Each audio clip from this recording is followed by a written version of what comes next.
in a bit later. Right.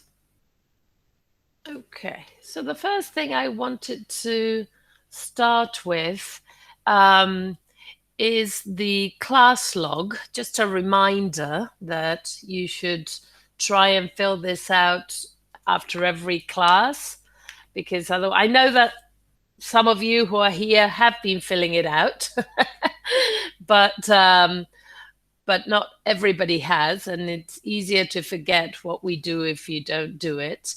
And it's useful for me to have some feedback, but also as a record that you've been in class, right? Which was what we said. So sometimes I'll include, as I said, or I'll answer that this is something that we'll be talking over the next few classes. And sometimes I'll include materials such as this. Who was it? Macarena, you mentioned that you were interested in language, regional language variation. So I included a link to this, which is a presentation produced by some UK students. It contains a little video, which I don't think you can hear now because of the way I'm playing it. Can you hear it? No, but you can see the video running, right? Okay, you will be able to see it. So this is just an introduction to this. And then you've got some explanation of the topic and some examples. And this relates actually to a video, one of the videos that I've given you to watch for next time, considering that we won't be seeing each other. I'll actually include it here. You will also find this material, material useful. Okay, so I'll just include that there, and I'll explain in a minute what I want you to do, but this is for next class. So just as a reminder, don't forget to fill out the class log and to read my comments to the things that you have written, because otherwise, what's the point? Okay, so that's a reminder. Let me go back. Here we are. I think the only thing we had to, I'm not sure if we went over the Get the Grammar 3 video answers. Do you remember? We did that? We did? Oh, okay. Because this was the one about verbs and tenses, which is what led to the discussion of regularity, and so on and so forth. Okay. Is there anything else that we had? Lots of people coming in. Good morning. Anything else that we had pending? I know I added several things. This video we didn't talk about, right? The human language series we haven't talked about. I gave it for you to watch, but we haven't talked about it. So instead of that, we'll have the human language series. Okay. Language series 1, because I've given you the human language series 2 to watch for next time. So here we go, discovering the human language, and we've got some notes that you made about this. I don't know if you recognized some of the names or some of the faces on this video. Did anybody ring a bell? Chomsky, for example. For example, Chomsky. So that's not the way he looks now, because that video is probably 20 years old. So he's a little bit older than that.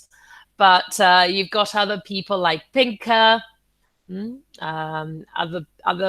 basically the people who are on screen are all well-known linguists, right?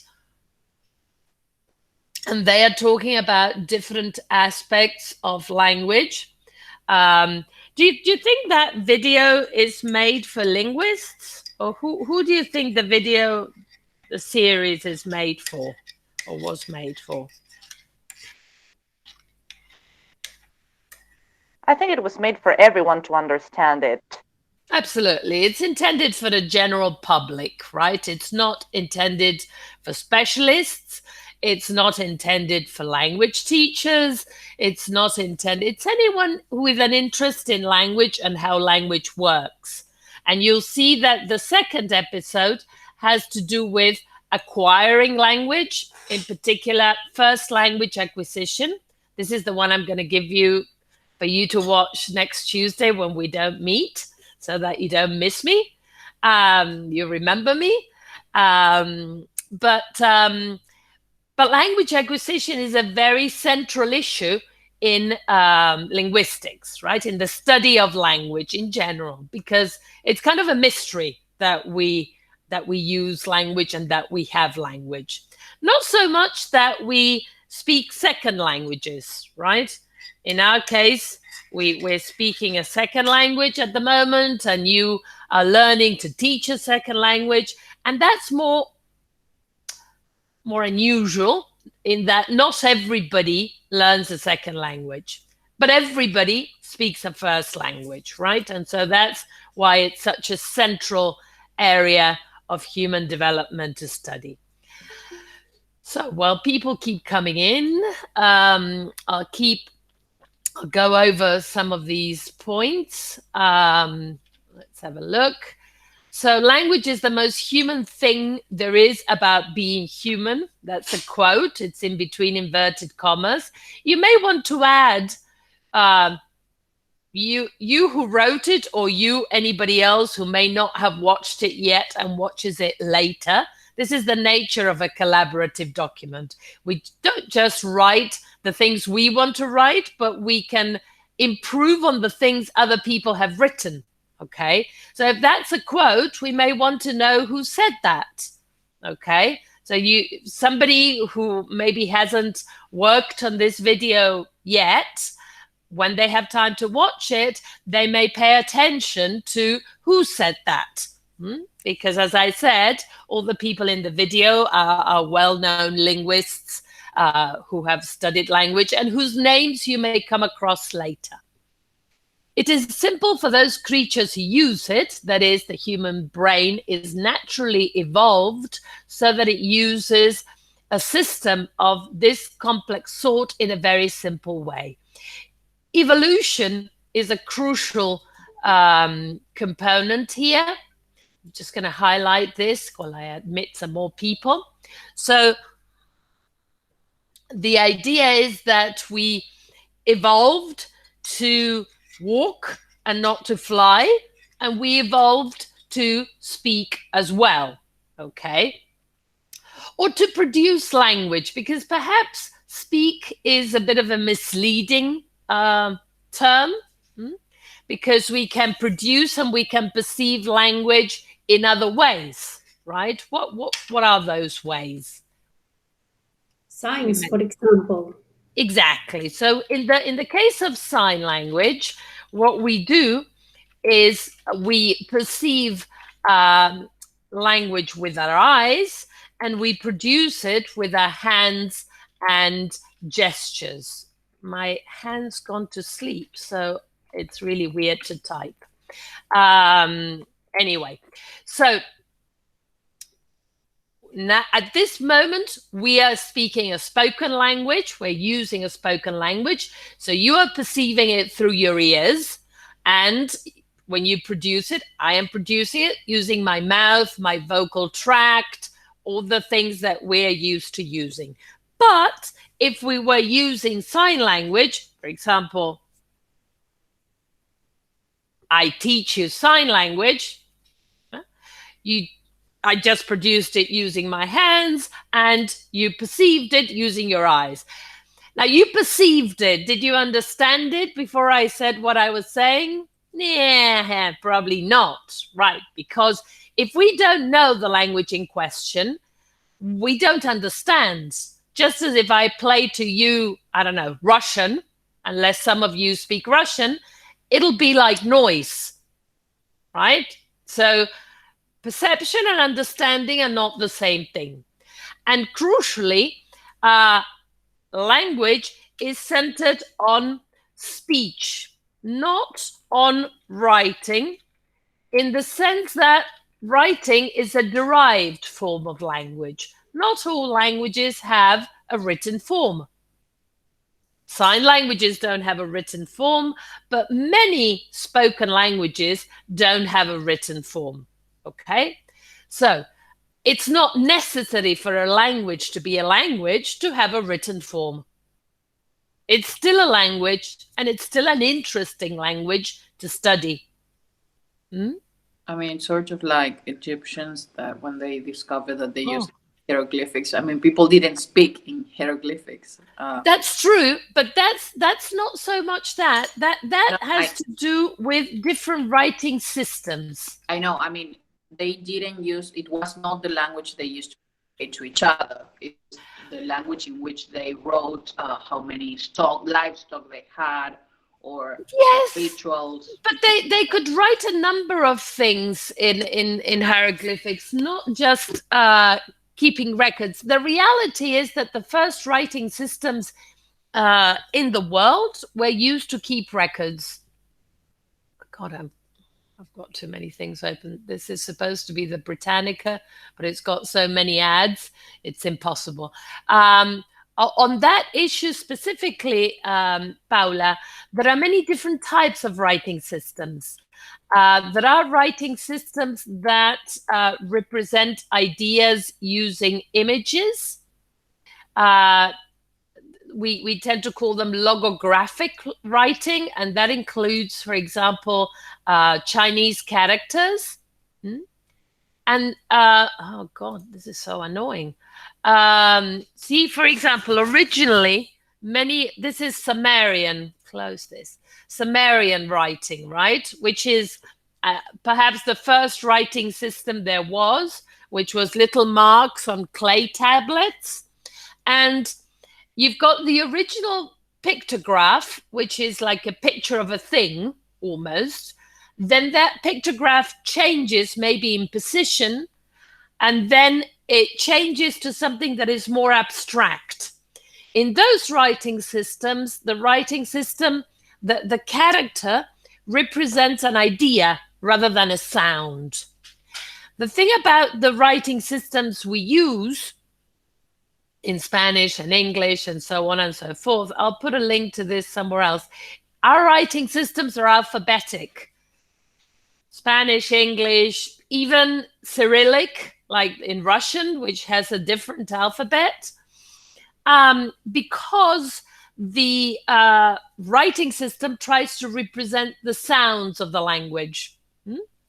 So that makes it a little bit different. It's not, even in Chinese, there are some characters that represent sounds, but broadly speaking, you can divide writing systems between those that represent ideas and those that represent sounds, okay?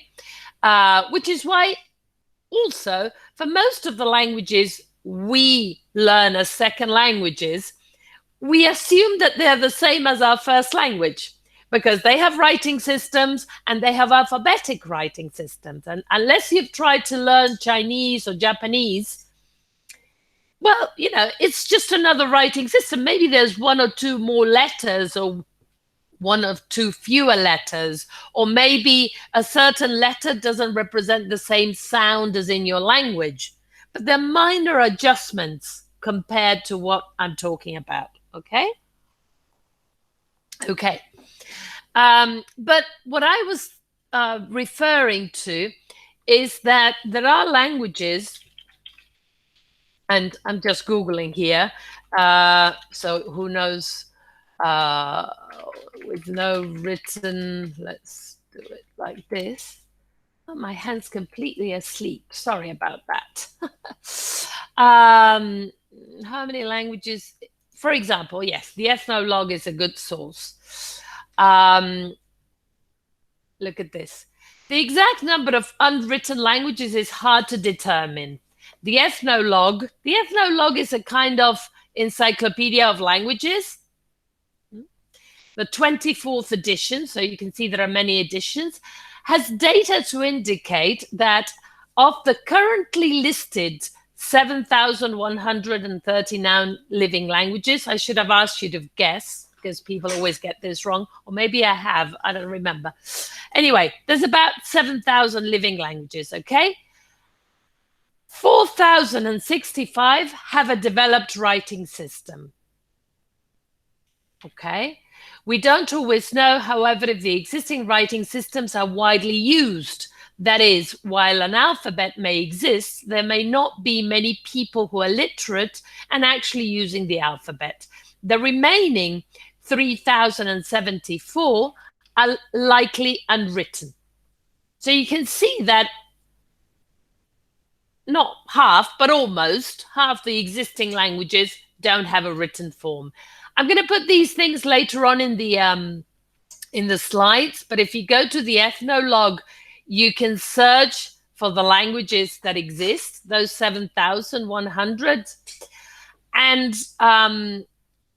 this is just not the ones that start with the letter A.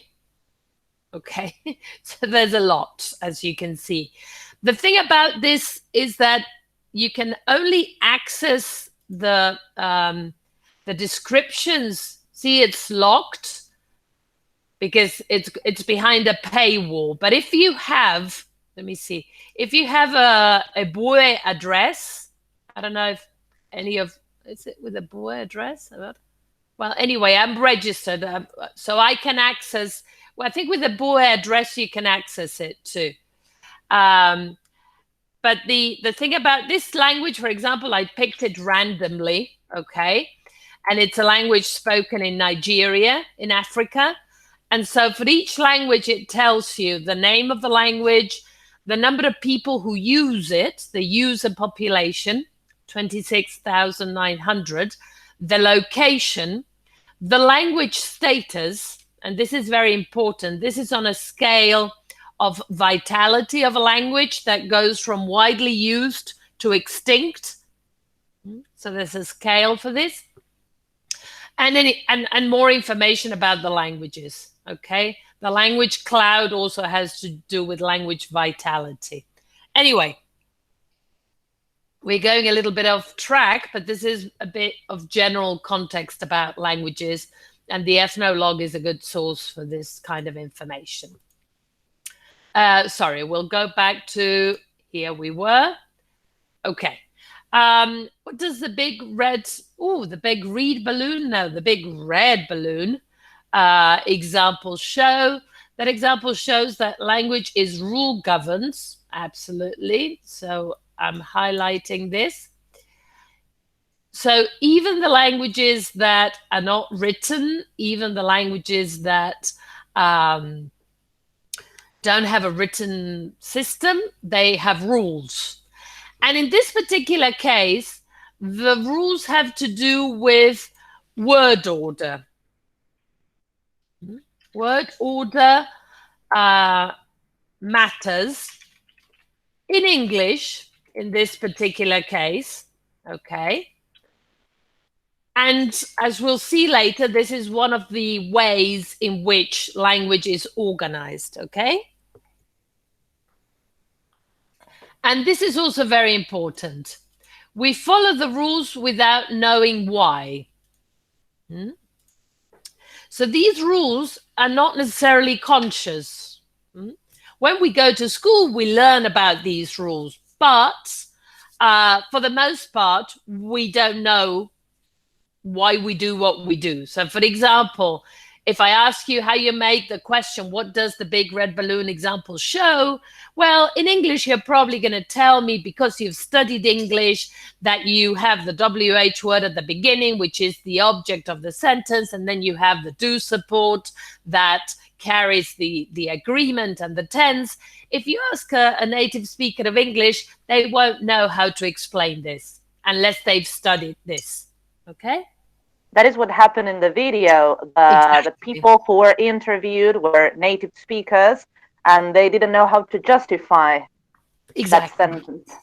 Exactly. Because there's another element there, which is that there's less of a tradition of teaching grammar in schools in first languages, right? We've lost quite, I don't know, how many of you did syntactic analysis in school? Oh, well, almost everybody. Then the next question is how much syntactic analysis you did. I did quite a lot. You too? Okay, cool. All right, then. I even taught. I mean, I don't know how much they do nowadays, but I remember asking one thing to my students, the sixth form group. Uh-huh. They knew about it. Well, subject and predicate. And one of them told me about direct object, and I was surprised. I mean, I don't even remember when I saw that, but yeah, I mean, I did it several times because the thing is that we used to do things in primary and then repeat them in secondary. You know why that was? Because primary was the only compulsory level. And then the beginning of secondary became compulsory. And so they kind of had to guarantee that you did the basics in primary and then you reinforced. So the repetition was kind of intentional. And my kids did a bit of that. They did it particularly for the entrance exam for the secondary school. But in the school, they did it a little bit like language families. Language families are essentially morphological analysis, if you think about it, because you've got the same root and then you've got the derivation, right? Familia, familiar, familiarización, ¿no es cierto? Si hicieron eso, yo lo tenía, ¿no? Bueno. So they may not talk about derivational morphemes like we do, but it's the same idea, right? It's that idea intuitively through the examples. But in English-speaking countries, there's less of a tradition of teaching grammar in schools. In fact, they call the subject, in the States, it's called language arts. And in England, it's called English, but it actually means literature. They do a lot more literature in school. They read a lot more and they analyze texts a lot more. From like what you would do in literature in now, right? So analyzing, that's why they read, I don't know, they read Shakespeare in school, they read Virginia Woolf, maybe they have, under English, what they do is really literature. Even at university, when people do English, what they do is literature. Okay, if you want to do grammar, you have to go into linguistics, which is a different department, which is a different thing altogether. All right. I'm just talking about these different traditions because it kind of explains why the people who are interviewed in the video had that difficulty. But it also shows that this is something we learn in school. So people who don't go to school don't know it, right? And in languages where there is no school, right? Because there are languages that people speak that don't have an education system. If there are 7,000 languages in the world, right? There's 190 countries. There's not 200 countries in the world. That means that there's more than one country per language. One language per country. Wrong way of saying it. Right? In each country, there's more than one language. Even if the association of language to the nation state comes from the French Revolution, where the symbols of unity were the flag, the national anthem, and the language. And that language was crucially imposed through the education system. So the education system teaches in the main language, which can or not be the official language. Sometimes it is an official language. Sometimes it isn't. In the United States, English is not the official language. Okay. In fact, in Argentina, there is no law that says that Spanish is the official language. It's a de facto official language. If I can Right, that would be good. Okay. Right, so it's in practice, it's the official language, but it's not, there's no law that names it the official language. Most people are surprised by that. Yes, Paula. We're working with culture Uh-huh. in a group, and I wanted to we wanted to do something, because they have been revising a lot. So I mean, we wanted to skip a little bit of the grammatical part and then go to the culture part. And we did a Google Earth, showing the project in Google Earth. I highly recommend it if you haven't used it. We decided to do something that was English-speaking countries, and I looked up the list, and there was like the official list by the Commonwealth, like which countries are official English speakers, and then you had a lot of languages that was like, okay, yeah, but they speak English as well. But anyways, we focused on all of on the ones that, and there were so many countries. But it was great because the kids loved that they wouldn't just see, I don't know, the US or the UK. Absolutely. I mean, it was like, hey, but this island also speaks English. And if I go here, they're going to understand. Yes. And it was a great exercise. Yeah, somebody who's worked a lot on the different Englishes of the world is David Crystal. English as a global language. Did I give you that video to watch? I don't think I did. You mentioned him. I mentioned him.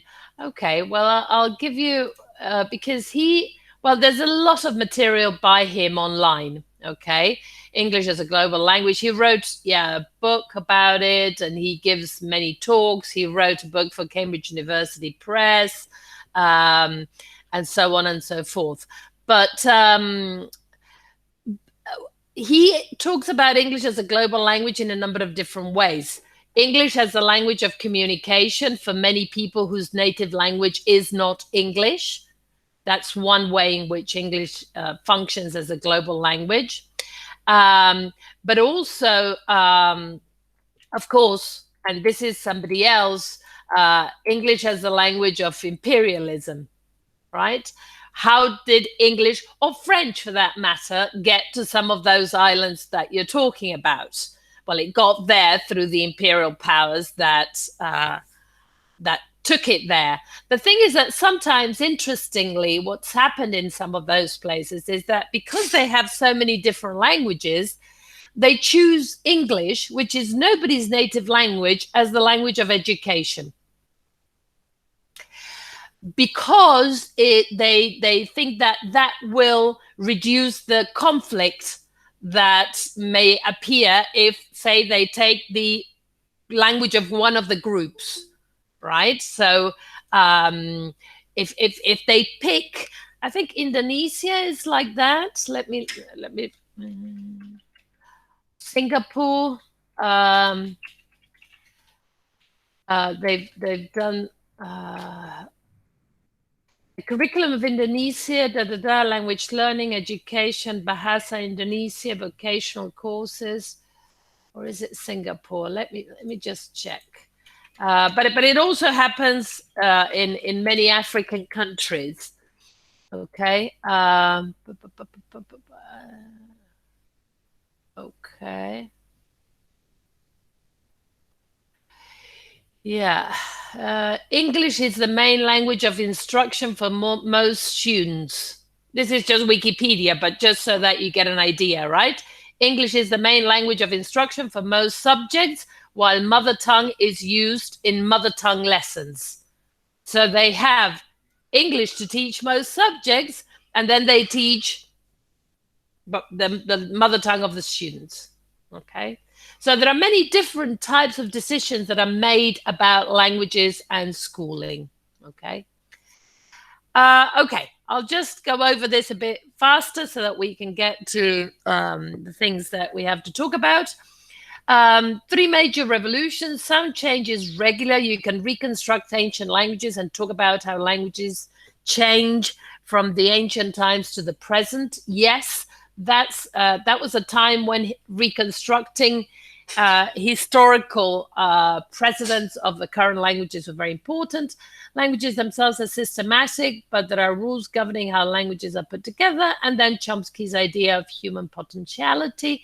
He claims that there's some process in people's head, some rule or pattern that they have abstracted, like, and that they use. Okay, that may need to be checked.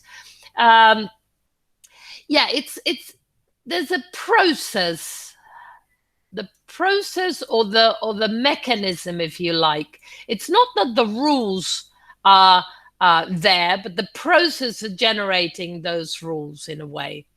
Okay, what is a word? The smallest separate piece of a language that all by itself has meaning.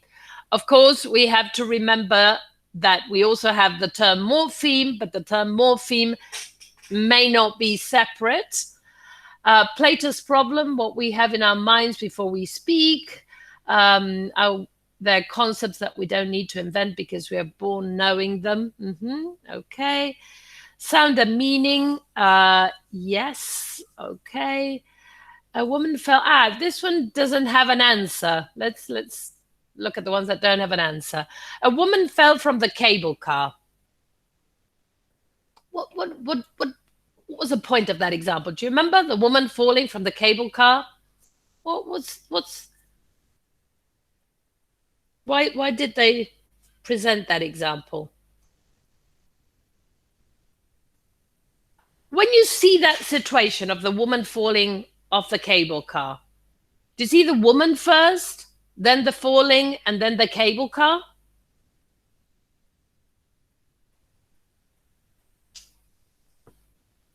Do you see the things in that order? No.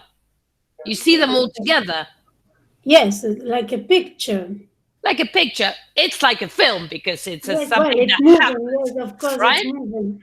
Right. But the point that this is making is that language forces us to say the things in an order.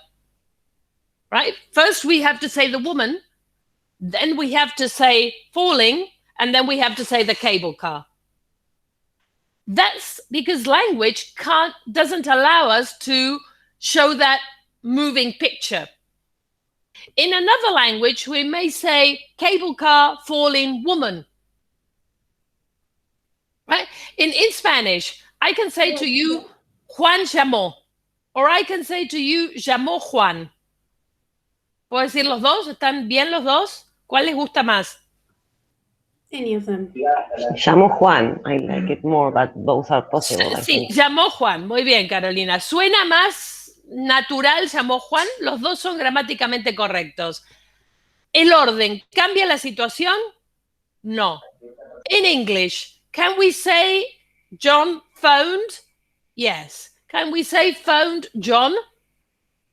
No, it's incorrect. That's a rule of the language. It's not a rule of the situation. What happened in the real world is the same thing. So, because language forces us to name things one after the other, language is sequential like that. We can't show the film in language. We have to mention things in a given order. And that order is conditioned by the grammar of the language. Because in this particular case, English is, let me see, I can do this here. English is subject, verb, object. The sentence says a woman fell from the cable car. Right? If English were different, and if it wasn't subject, verb, object, and we have different, this is what we call canonical word order. We can, of course, say it was from the cable car that the woman fell. We can modify that order, right? But we have to modify the structure if we do that. If we want to highlight something. It was falling from the car that the woman did. Bit odd, but well, okay. It was falling that she did instead of climbing. But the idea is that words have a basic word order, a canonical word order. Okay, let's see if. But that would not apply to every language, because there was the example of the woman, the linguistic, who was studying in Australia, in Central Australia, and she gave the example of a sentence. It was something like the boy kicked the ball, something like that. And she said that she could say that sentence in 3 or 4 different ways, all meaning the same. Absolutely, because that language doesn't have fixed word order. It has free word order. Now, but isn't that a rule as well? right. I mean, There's more to it, because for her to be able to do that, yeah, Gabriela, did the language have to have a certain characteristic? Because how do you know if the ball kicked the boy or the boy kicked the ball? Probably, maybe the words change, and she explained, I cannot reproduce or remember exactly the words now, but she explained that the words may change a bit, perhaps. No, They need not to the change. the When we position say, they are I taking. saw him, that's correct. But I can't say, hang on a second, me saw he. I can't say me saw he. Right? I can say I saw him, but I can't say me saw he. Right? Those things that we're looking at there are case markings, because those words need to appear in a certain position. Now, English is fixed word order, and it's subject, verb, object. The language that linguist was talking about has free word order, can move things around. To be able to do that, each thing that is moved around has to have a marking, a flag that says, I'm the subject, I'm the object. Okay? Latin was like that too. Say, for example, if I say in English, Mary, I have to change these examples, but that's the one. Mary loves John, right? In a language like English, I can only say it in that order. But in a language like Latin, I can move things around like I'm doing in the example. Oops. Okay. Mary. Takes me a while to write like this. I'm sorry. It doesn't matter in which order I include the elements, because Latin has free word order. So John has a flag that says I'm the object, and Mary has a flag that says I'm the subject. So we can move them around. Still, even languages that have free word order have a canonical word order, have a more basic word order. Irregardless of this, I mean, don't worry too much about this, regardless, not irregardless. The point is that words have to be pronounced in an order. We can't pronounce words on top of each other. That's a restriction. If we could communicate telepathically, right? And I saw the woman falling from the cable car, I would communicate those images to you. And the woman wouldn't come first, and the falling wouldn't come second, and the cable car wouldn't come third, because you'd see the situation with everything happening at the same time. You understand? In speech, there are restrictions that we have in language that have to do with the fact that we have to get it out of our mouths. For example, I can't properly eat and produce speech, because my mouth is also for eating, right? We use our mouths to eat. If I speak sign language, I can't speak sign language and carry bags at the same time. Now, those are not restrictions of language. Those are restrictions of the system that we use to get language out. Because when I've got food in my mouth, I've got the sentence I want to tell you in my head, but I can't get it out. Right? And those restrictions also affect this question of sequential order in which the things appear. Because I have to pronounce the language, I have to pronounce it in a certain order because I can't communicate in that image that I would like to send to you telepathically. I know this sounds very abstract and weird, and what is she talking about? And you'll talk about more these issues in linguistics when you do linguistics, but it's important for you to understand that all these things are underlying the issues that we're talking about. And in a sentence as simple as a woman fell from the cable car, what is being shown is that word order matters and it's connected to structure. Okay? Colorless green ideas is so famous, and it's a separation between syntax and semantics. You're right. Well, here we have the limitations that language has. I just mentioned some. To get it out of my head, if, say I'm not eating, say my tongue is cut out. Horrible. Yeah, terrible. But then, does that mean I can't produce language anymore? Does that mean my brain doesn't produce language anymore? I just can't get it out through my mouth. I may need to learn sign language to get it out. I could write to get it out. But, language is still there. This is what I don't know if any of you have seen. Do you know what locked-in syndrome is? A fly and the diving bell. I don't know if anybody saw this film. The diving bell. French film is amazing. You've seen it? Yes. Tell us about it. The Scaphandre de Papillon or something like that. The Scaphandre le Papillon, exactly. It's about a man who has a sort of accident. I don't remember if it was like a brain damage thing or something that happened to him. But the thing is that he loses the ability to talk.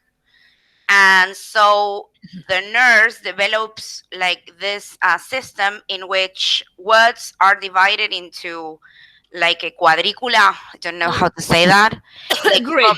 On a grid, you're right. I did know. I just didn't remember. And so he has to blink in order, and she organized the letters having in mind how frequent they are in the language. And so he blinks whenever, like, okay, line 1, 2, or 3, and he blinks when in the one he wants, and so on. And then she writes, and they write like that. Absolutely. What he means to say. It's a great film. It's a great film. Oh, sorry, made a mistake. So the what the film represents is a true story, in fact. And exactly as Ana Luz was saying, the man loses all ability to use any of his muscles except the eyelid in one eye. This is what they call locked-in syndrome, like I wrote in the chat, because the person is there.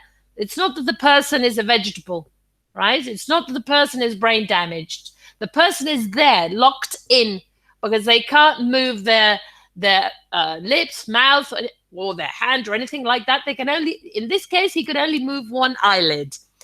And as Ana Luz was saying, the system that was devised by this nurse, first of all, they had to figure out that he was actually there, because many of the doctors thought it was a reflex, that he was blinking just out of a reflex, and he wasn't. And then she figured out that he was in there and that he wanted to communicate, obviously. And so she devised this system based on French. And so he would spell out the words. He would start spelling out the words. And then when he blinked, and then she would guess, right? if the, say the first word, if it were in English, right? TH, okay, the, and then the next word, and so on and so forth. You can see it in the film. It's very well represented, okay? And what he did was he dictated the book that then became the film in that way. So, you know, language will out. This is the, of course he could do this because he was literate, right? Because he could read and write. If he hadn't been able to read and write, he wouldn't have been able to do this, okay? And if somebody hadn't noticed this, he wouldn't have been able to do this. Stephen Hawking had a machine. You were going to say that? I was going to say that. It's similar to Stephen Hawking's story. Well, the main difference with Stephen Hawking is that his condition was degenerative, so that it degenerated over time. But you can also, again, see the film, and it was something that happened over a longer period of time. This was instantaneous. And the main thing about it was they didn't know that he was conscious. They had to figure that out first. Anyway, very tricky. Okay, so how is language arbitrary? Okay, that wasn't. This is something that Ferdinand de Saussure came up with. Ferdinand de Saussure. And it's a very basic idea behind language. There's no reason why, I don't know, this is called a pencil, right? It's the relation between... It's, well, people. Okay, if you keep up with the French, there is a famous picture of a pipe, and underneath it says, "This is not a pipe." Mm-hmm. And what does it mean? That the word is not actually the object. I mean, it's just a word. I mean, there is a connection, but one thing is not necessarily the other. Right. It's arbitrary. Ceci n'est pas une pipe. Okay. One of the reasons I love French, but the only exception to this is onomatopoeic words. Onomatopoeic words, right? Which English has quite a few of. Yeah? Can you think of any onomatopoeic words in English? Splash. Splash, okay. What else? Hey. No. Clap, smash, crash. All these, which are verbs in English, are originally onomatopoeic, right? There's more of those. Well, in Spanish, we also have wow, wow, meow, meow to meow, the verb to meow. The dog is not meowing. The cat is meowing. Okay, it's a verb. You can conjugate it, right? Or originally, it's a sound. Okay, so it's onomatopoeic. But in the volume of words of the language, it's a tiny, tiny, tiny proportion. Everything else, you know, this is un termo, a flask. ¿Qué sé yo? ¿Por qué? Por nada. Es la típica pregunta que hacen los chicos. ¿Por qué se llama esto así? Porque sí. Porque es así. No hay ninguna razón. Okay? For that. So in that sense, language is arbitrary. Okay? And that was something that Ferdinand de Saussure concluded. Okay, well, let's go back to our... and on that note, we were talking about tense and verbs and agreement and aspects, and some of you had doubts in relation to tense. I've got some pictures here for you to look at, and we said that tense is not time, but tense is also other things, right? Now, when we you're not translators, but you're speakers of other languages and of at least one other language, and you can also use your knowledge of other languages to interpret what the meaning of these things. What other meanings does the word tense have that you can see from the pictures? Tension, for example. Yes. Okay. So tension as in the person is under tension. And also the cable is tense. It's an adjective. Or your muscle, as it is shown in the picture of the arms. And that is also an action. Tense your muscles, to tense your muscles. So tense in that meaning can also is also a verb, right? And what else? I can't remember what this one is now. What was that? What did I mean by that? Who knows? Okay. Never mind. But there's also maybe the feeling. Sorry, maybe the feeling of tension while you're watching a horror movie. In that picture, I don't know. Yeah, possibly. But then what's the girl doing there? I don't know. I can't remember. I knew it when I put it in, then I forgot it. But anyway, this points to something that we'll talk about in the second half of the year, which is the polysemy of words that have many meanings. Okay, so the same sequence of sounds can correspond to different categories. It can be an adjective, it can be a verb, and it also can correspond to different meanings. Obviously, you're used to this from looking at the dictionary, right? When you look something up, you find these different options, and some fit and some don't, what you're looking for. Okay, now we've got a little collaborative document here that hopefully is editable.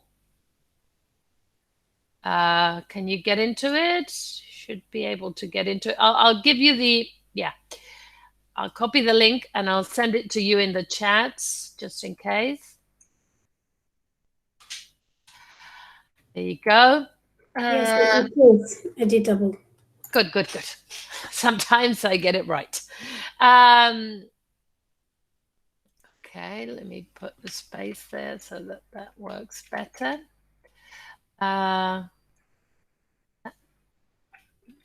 Sorry, this shouldn't be here.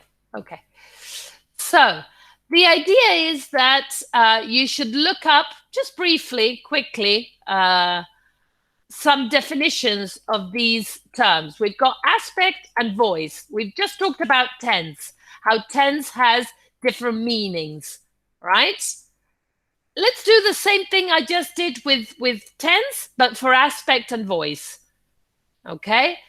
And what I'm interested in is, on the one hand, definitions that have to do with the verb, and on the other hand, definitions that don't. Does that make sense, what I just said? For instance, the voice we have, and exactly, the voice. Exactly. Okay. So just get hold of some definitions and paste them into the document, and make a little note of where you get them from as well, right? So that we have that. Good. There we go. That's.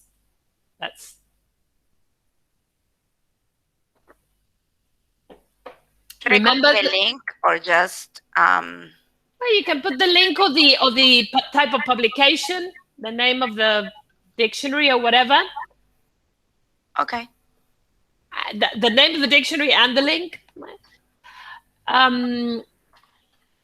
Are you sure one part of a situation or problem belongs with the verbal forms? Because the first column has to do with verbs.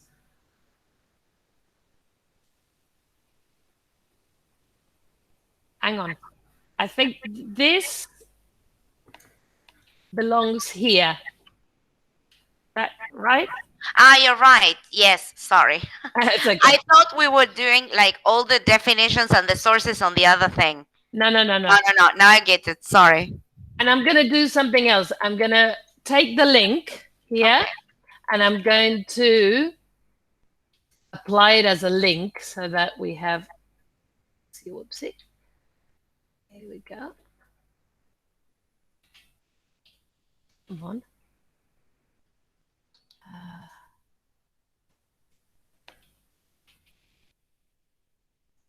There you go. Why does it not? What did I do?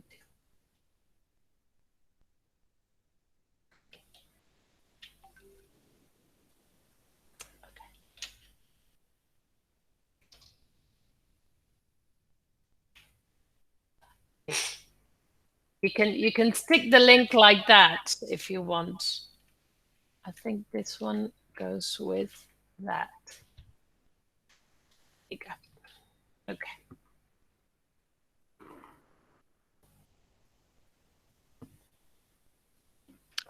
Ah, I see what you did. Okay.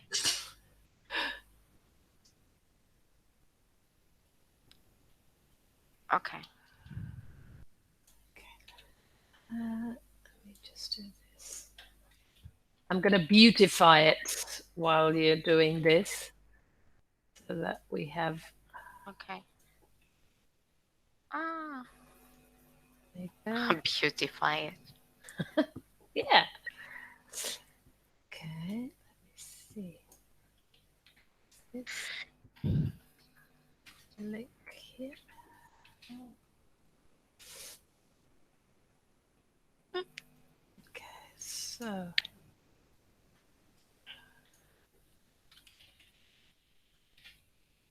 That comes from there. I'm going to remove this link because I've just put it next to it as a source. There you go.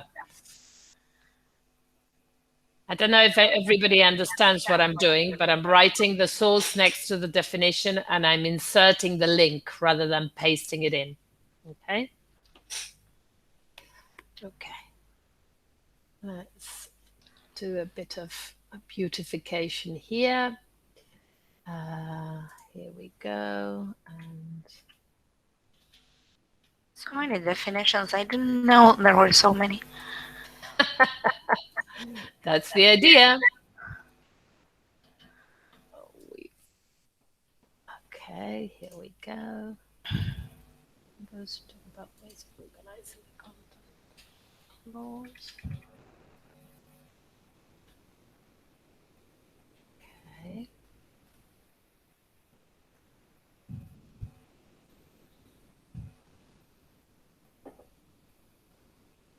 Okay.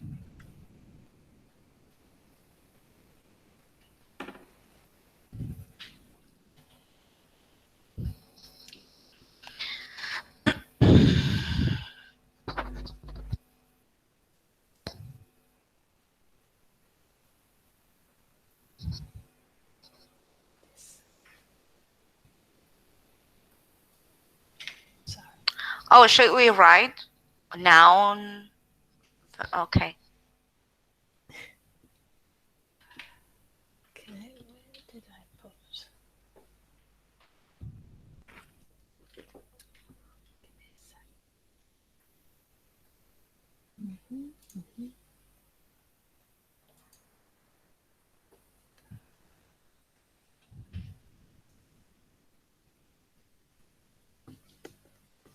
Okay. All right.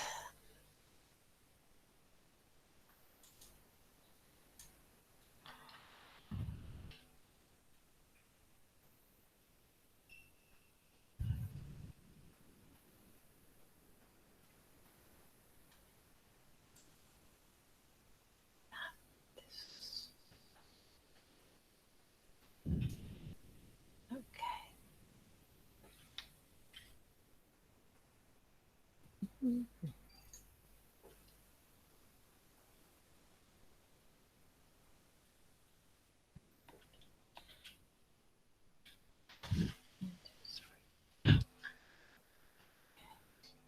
How are we doing? Nearly done? Probably.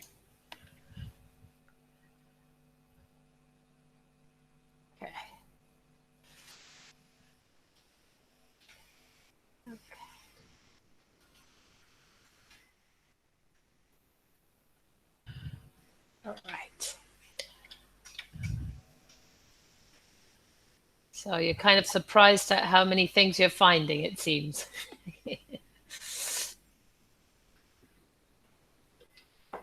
Okay. All right.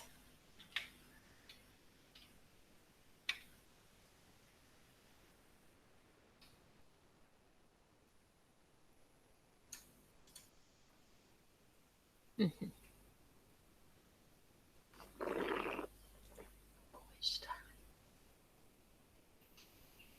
Okay, well, let's have a quick look at them so that we have time to then do something else, and then you can improve or perfect what you've done here. So, aspect refers to the state of action of a verb. There are 4 types of verb aspect: simple, progressive, perfect, and perfect progressive. Okay. The simple tenses are used for actions that occurred at a specific time, either in the present, past, or future, but they do not state whether or not the action is finished. Okay, so remember what we said last time about aspect being more about the way we view the action than about the action itself and when it happens, right? Because if I say I was born in 2003, I don't know, that's obviously finished, right? It doesn't have to be in a particular aspect to indicate whether it's finished or not. Let's see another definition. A category or form which expresses the way in which time is denoted by the verb. Yeah, okay, not sure I like that either. The nature of the action of a verb as to its beginning, duration, completion, or repetition, and without reference to its position in time. Notice that one definition says without reference to its position in time, and the other one talks about its completion. So the form of a verb that shows how the meaning of the verb is considered in relation to time, typically expressing if an action is complete, repeated, or continuous. So this recursive, one of the features of aspect has to do with recursive actions, with this possibility of repetition. Let's see the other meanings of aspect. One part of a situation, problem, subject, etc.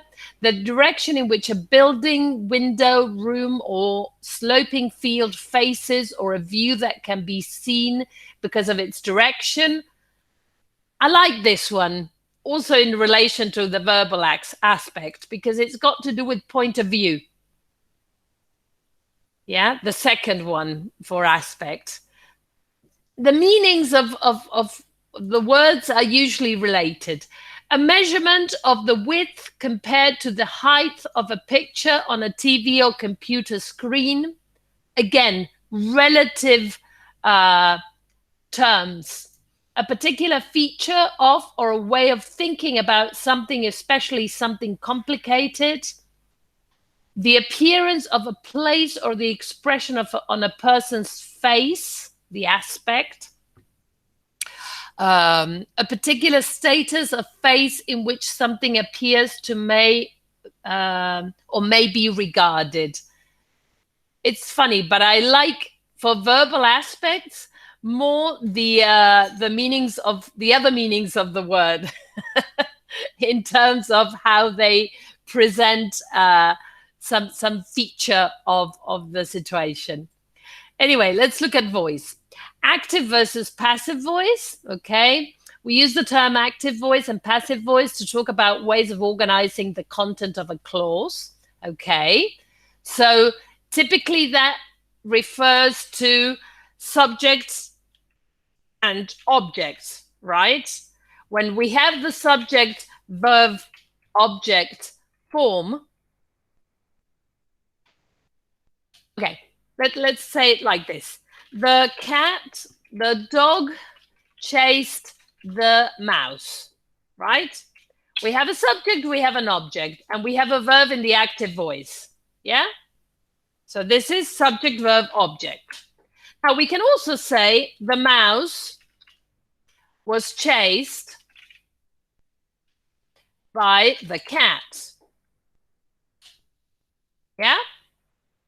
That's in a way also subject, verb, and then we've got a prepositional phrase. Yeah? Because the mouse is the subject of that verbal phrase. But what we know is that the object of the active voice is the subject of the passive voice.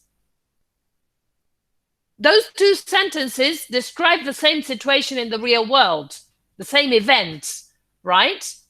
And the way we reorganize the information when we change the verb is that we take what used to be the subject and we put it, the object, sorry, and we put it in the subject position, and we take what used to be the subject and we put it in the prepositional phrase.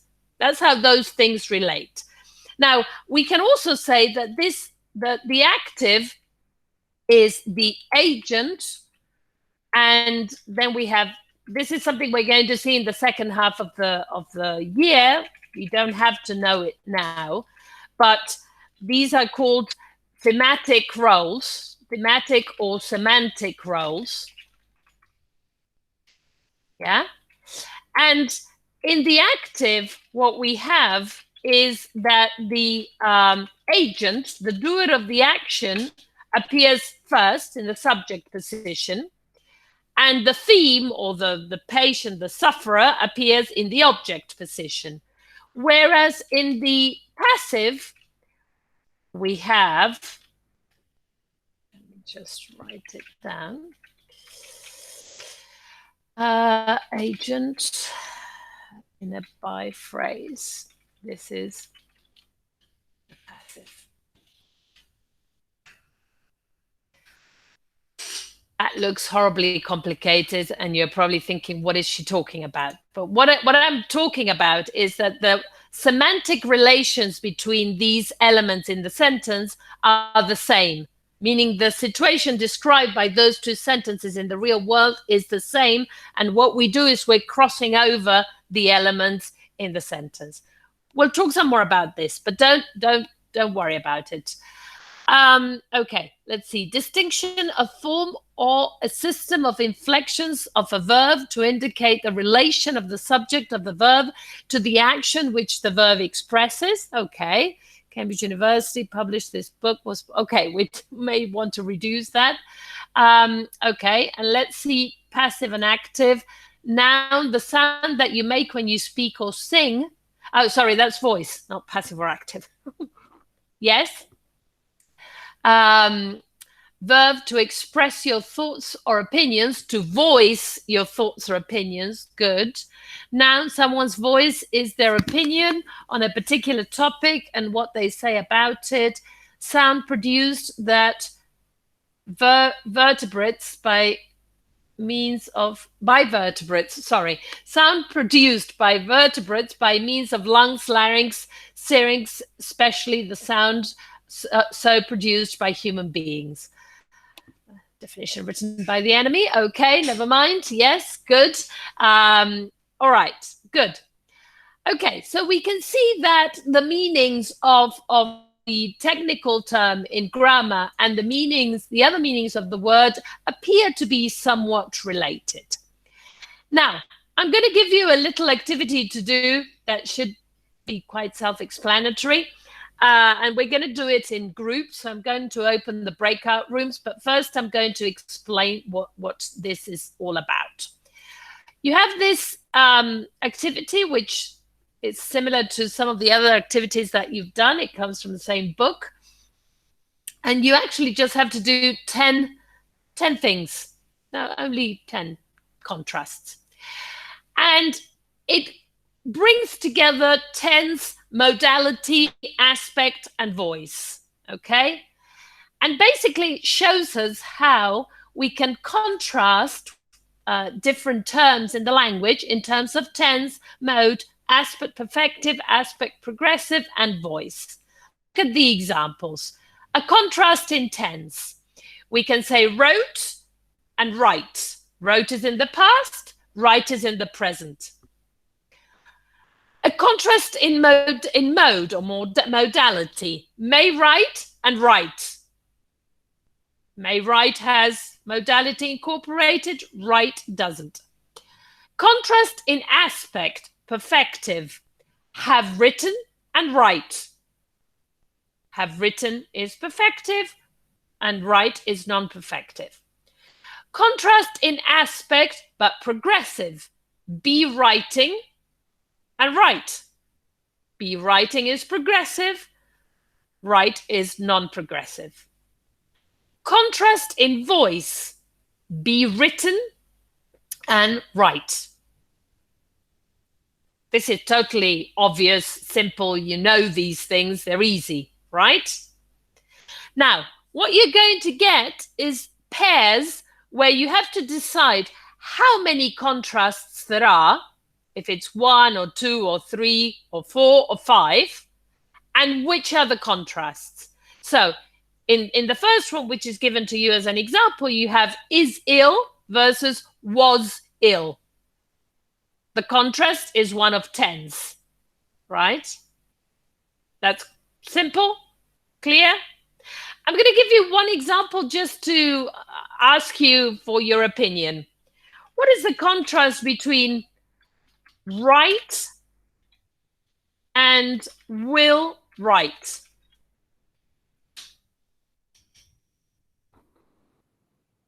Out of the contrasts listed there.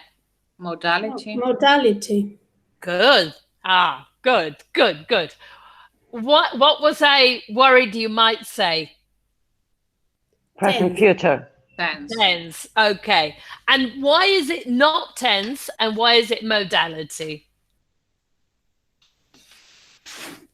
Because there will shows the, or is the modal verb.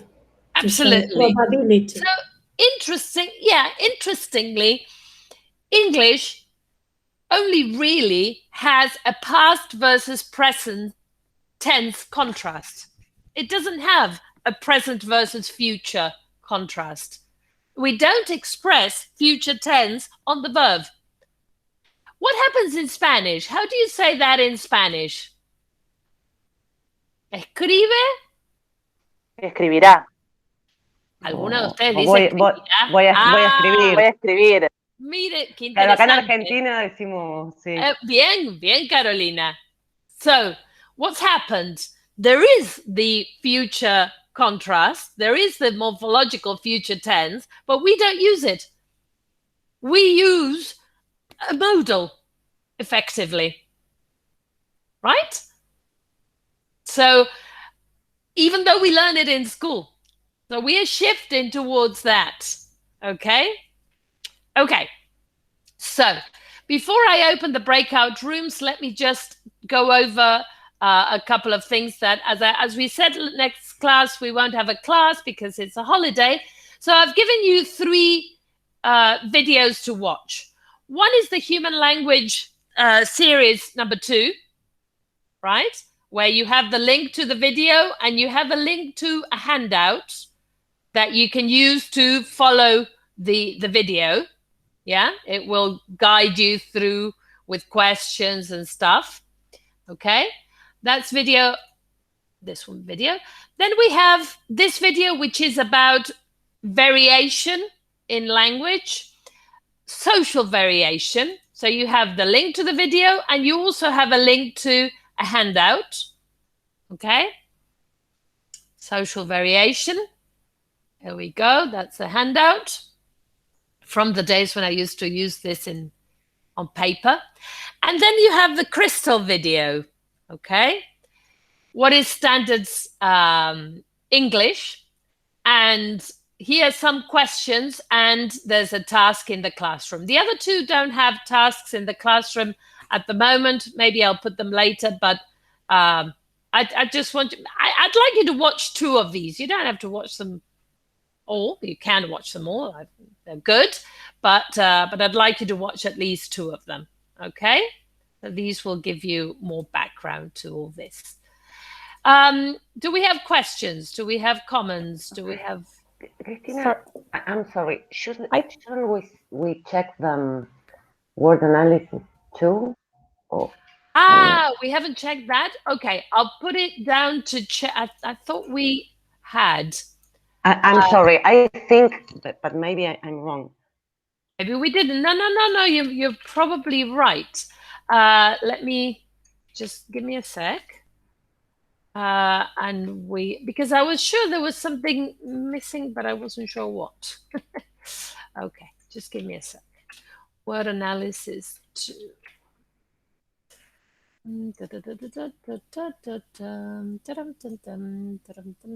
Word analysis 1. Word analysis 2. Write your observations here. Okay, good. Right. Sophia, this one. Okay. Yeah. Because it has a similar format to the other one, I thought we had checked it, but you're absolutely right. We hadn't. Got too many things open. Okay. You worked in groups for this one, right? What I'd like you to do, I'm going to put the link in the chat, just in case you don't have it handy. There you go. And I want you to look at the things that other groups have written and see if you have any observations as to what they wrote, if they were right or wrong. And you can write questions or comments in the as comments like I just did, okay, in the other document. All right. Let's do a little bit of that and see what we've got. Christian. And adverb. Because we have a doubt about one word. Just one? That's good. One of the ones you had. One of the ones you had. Yeah. Let's take a few minutes to do a general overview, and I'm writing comments, but you will write comments too. Okay.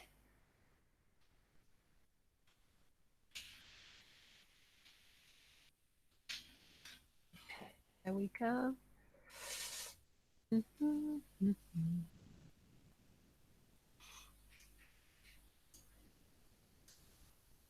Okay.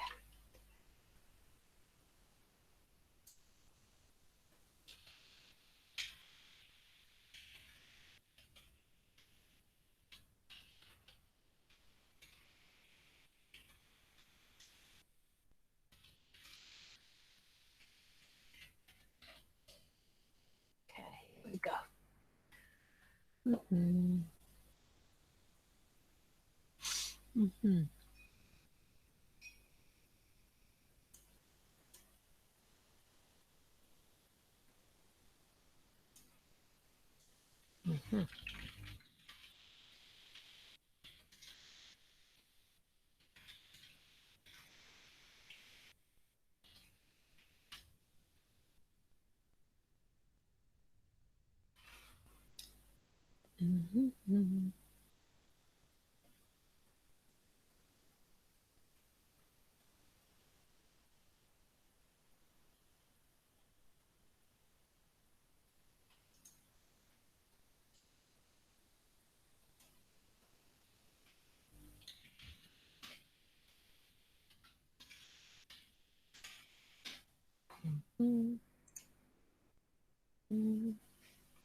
You can reply to the things I'm writing too if you want.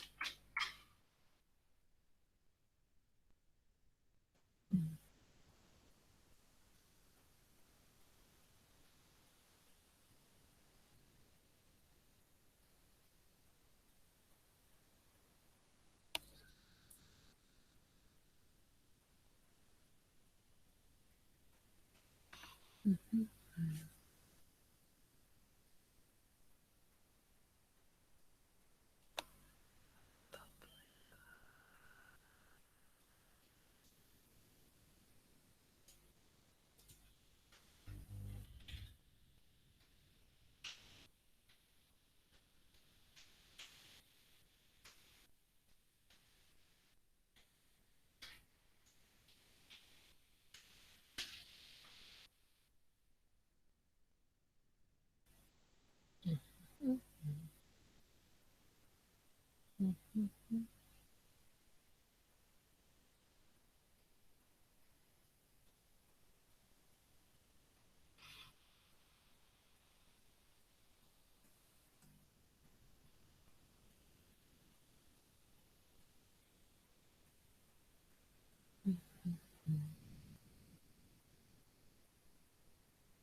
Okay. No, I don't think this is a free morpheme. So that's a response to, I don't remember what I asked. Right. Arist. Right. Right. Okay. But the thing is that why were the people who wrote it was a free morpheme write that? Well, it was Oriana and I, we did that together, and she found out in some websites, I don't remember exactly which one, I am trying to find it, if it was Word Reference, that you can use that word or that as a morpheme. Let me see if I can find a conversation we were having, because she's That's all trying right. to That's do them. okay. There's similar examples there where things may appear to it may appear to be, for example, republic. I asked if people might be tempted to break that down further, right? Is republic a republic? Or is it? No. Why not, Paula? Why not, Macarena? I don't know. It just gives me the idea that you cannot separate it, because that would be. I mean, re is an. I mean, I think you can use it as an affix, but I As a doubt prefix, right? Yes, as a prefix, definitely. sorry. Redo, Yes, because I remake. think that maybe if you say right, ra or re, it means repetition, and it's not that we are repeating the public thing. Absolutely. Right. Okay. So in redo, it's to do it again. And to remake, it's to make again. Recover. I will recover this with paint, but I recovered. Fíjense en la traducción. Voy a recubrir, pero me Recuperar. recuperé. Fíjense que son dos palabras distintas. Sometimes we have things that look like morphemes, but they're not really morphemes. And sometimes it has to do with the origin of the word. And this is probably what Gabriela is looking for. Exactly that, yes. Okay, when you find it, you let us know where that bit of the word independently has been lost and it's no longer used independently, right? Do you remember? Well, most of you don't remember, but maybe some of you remember Mariano Grondona. He was a political commentator on television who would say, democracia, demos gracia, el demos del pueblo, no? That is what we know as etymological analysis. It's the history of the words, how the word came to be formed. But in present day, people don't know that. Say, for example, the word laser. Do you know how the word laser came to be? Hopefully some of you know. Yes, we talked about this. It's an acronym. An acronym, exactly. Right. And we said it means, what is it that it means? I never remember it. Light amplification by stimulated emission of radiation. Right? But, you know, you say laser and you say laser and you don't know that it means that. Now, the Oxford English Dictionary, not the Oxford Learners Dictionary, the Oxford English Dictionary is an etymological dictionary. I think we also mentioned that. When you go to, say, for example, gentleness, here we go, the word gentle, gentleness. It has the pronunciation, it has different forms, it has also the look at the the morphological information it gives you here. Gentle, and then ness, a suffix. It analyzes the word morphologically for you. It tells you what the origin of the word is, formed with English by derivation. Etymons, gentle, and ness, suffix. Okay, etymology. And then you get this. Notice that this first definition has a little cross next to it. Yeah? And at the end of the definition, it says obsolete. Means that that meaning is no longer in existence. But it says, with reference to an animal, excellence of breed or stock, superiority of nature, spirit, or disposition. We don't use that meaning of gentleness, right? We don't. That is no longer a meaning that is used. And look at the information you have below. It has dates and it has names, which are sources, and it has definitions from those sources. Then it has another meaning, again an obsolete meaning, a person's human nature. Oops, sorry. Gentliness, okay? And then finally, under 3, we have the quality of being gentle in character or behavior. In early use, good breeding, that's got a little cross, which means it's dead. Refinement, courtesy, politeness, obsolete, not usually, da, da, da, da. And then you've got the different entries, the different places where this word appears in 1400, 1425, 1450, da, da, da, da, da, da, da. Now, you can see why this is not terribly useful to the learner of the language, because it shows a lot of meanings that are dead, that don't exist, that are not used anymore, okay? But it's interesting when it comes to studying the origins of the word. And some of the structures, so for example, if I ask you about the structure of the word transport, I think we did this before, right? But transport, right? Is that a single morpheme or does that have more than one morpheme?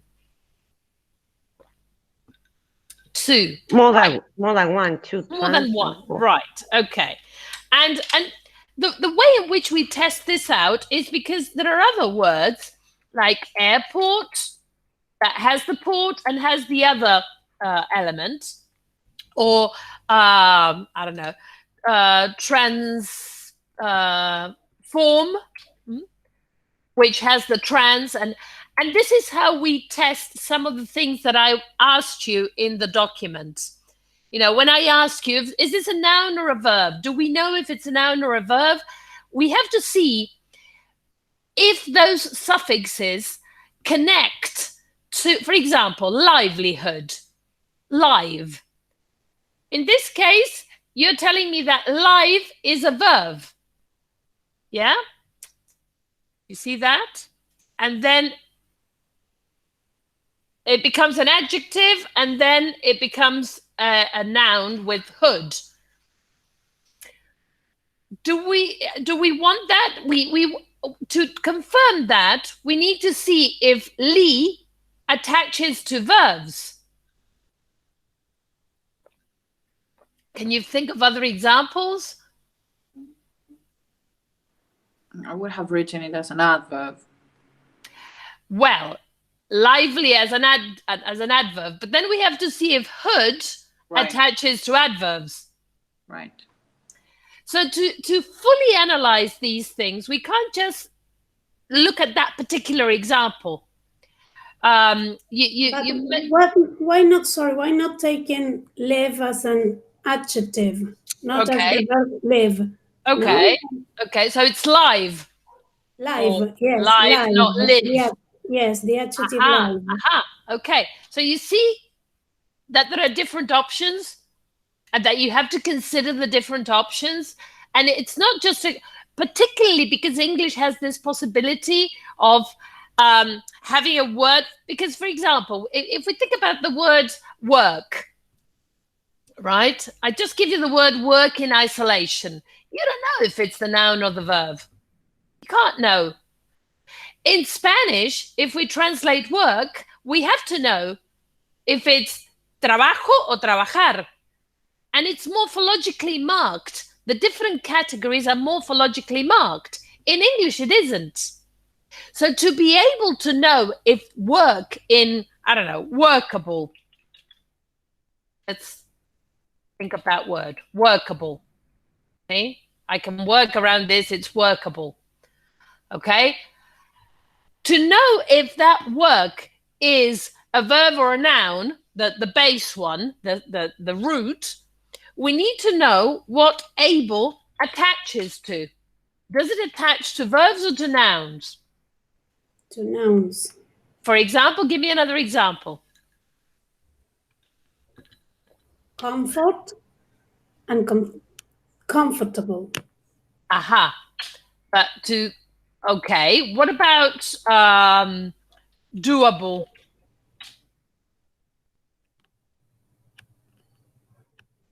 Doable is a word, right? Is do a noun? No, it's a verb. No, it's an adjective. Oh, no. Doable. But do? Do is a verb. Right. See what we're doing? We're testing things. It's that's why I just gave you a few words for each group. Because to do each one, you need to try all these things out. Okay? Son poquitas, pero para cada una se tienen que romper la cabecita y buscar ejemplitos. Well, another one that was really challenging for us yesterday, it was preference, number 15 in the list. Because I thought that it was prefer plus the suffix ends. Yeah? And then Oriana kept on looking for the origin of the word, and she found that, and well, this is why she added the link to the website where she found it. Okay, that's good. That's the kind of work that I want you to do. Okay, good. Definition, meaning, root word, fertile, okay. So her hypothesis is what? That it's fur, as in. Remember to come again. No, a free morpheme. Yes, a free morpheme, and I just said, well, I have never seen it as independently. Yes. No? Well, that's the thing. Something that may have been free may no longer be free. Yes. Something that used to be a free morpheme may now be a bound morpheme only. The same case as the previous one, arrest. No, it's like they become Exactly. Exactly. Sometimes if you go too deep into the etymology of the word, you kind of get lost in. Remember the examples I gave you of the plural with en? That used to be a productive rule, right? But now we teach it as an exception, not as a rule. And we memorize it as an exception, not as a rule, because it no longer is a productive morpheme for the plural. There aren't new words that take that morpheme. So we just memorize that it's children and child, that it's ox and oxen, and that it's mit and mitten. If we do, because that's why people, for the people who say mittens, the base is mitten, and the S is the plural. You understand? They're not analyzing mitten as containing plurality. And this is why, going back to the video we were talking about, the rules that matter are the rules in our heads. Because the history of the language may be interesting to analyze, but we use the language that is in our heads.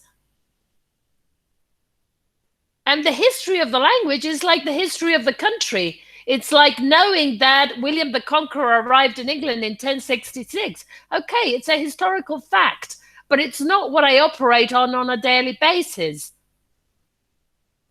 You get it? So it's exactly like arist, Gabriela. It's exactly like that. It used to be the root, and maybe you find in the etymological dictionary that it was productive, but it no longer is. Yeah?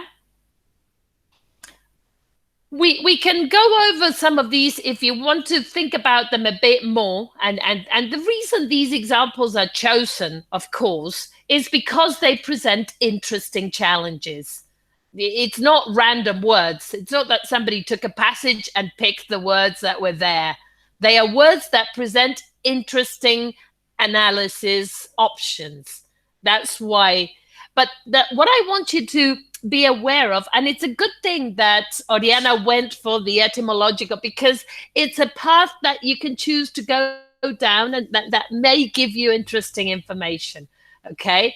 But maybe we need to do other things. And the key thing here is testing things out. It's a bit like being in a lab. We're not biologists and we're not chemists, and we don't mix things, but we test things out. And we test things out with language. We look at this suffix and we say, okay, with what words does it combine? Does it combine with nouns or with verbs? And let's look for other examples, but let's look at this other example and let's look, yeah? That's the idea of these exercises. And that's why I give you these exercises. I'm not interested in you finding the right answer. I'm interested in you looking for the right questions.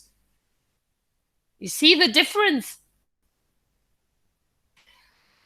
Okay. Right. So we still have, we'll go back to word analysis after the long weekend and see if you've discovered anything else. Do you want to do the tense and aspect and voice thing? It shouldn't take you a long time. It's just a few points. Shall I? I've got the breakout rooms ready. I'm going to do just 3 breakout rooms because there's very few of you here today. So do you want to organize between yourselves who's going to which group, or you just go? Let me put them in the chat so that you have the links. I'll put them in the slides, but I'll put them in the chat too.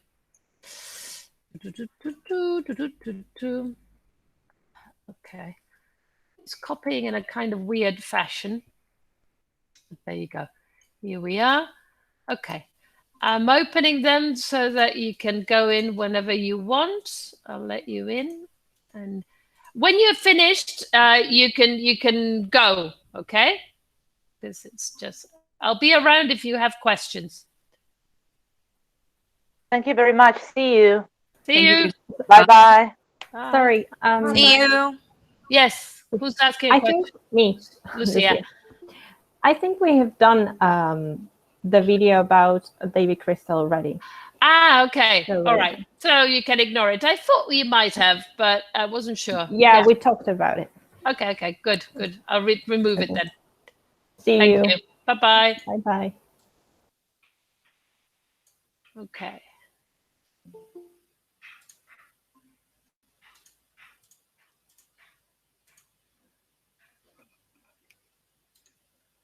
Hola, Pau, ¿cómo andas? Estoy con la